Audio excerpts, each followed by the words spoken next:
Après plus d'une semaine de procès, est-il l'heure du verdict pour Ed Sheeran? Le musicien de 32 ans était accusé par les héritiers de Townsend d'avoir plagié la chanson de Marvin Gaye Let's Get It On pour son hit Thinking Out Loud. Bien décidé à défendre sa vérité, le chanteur n'avait pas hésité, le 1er mai dernier, à dégainer sa guitare en plein procès pour jouer le fameux enchaînement de 4 accords à l'origine du contentieux. Il avait alors comparé ce dernier à des titres de Nina Simone, Van Morrison ou encore Stevie Wonder. Je mélange des chansons lors de nombreux concerts.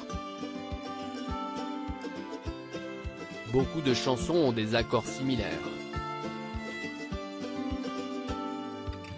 Franchement, si j'avais fait ce que vous m'accusez de faire, je serais assez idiot de me tenir sur une scène de 20 000 personnes et de faire ça, avait expliqué Ed Sheeran. Très miné par ces accusations, Ed Sheeran avait fait savoir, selon les informations du Daily Mail, qu'il mettrait un terme à sa carrière s'il était reconnu coupable de plagiat. Je trouve vraiment insultant de consacrer toute ma vie à être un interprète et auteur-compositeur et de voir quelqu'un la diminuer, avait ajouté le chanteur. Ed Sheeran se dit incroyablement frustré à l'issue du procès alors que le verdict est finalement tombé ce jeudi. Ed Sheeran va-t-il devoir raccrocher sa guitare?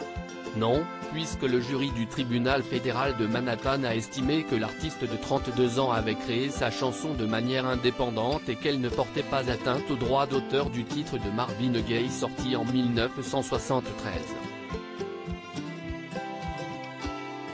Double victoire donc, pour Ed Sheeran, qui gagne à la fois un procès et du sursis pour sa carrière.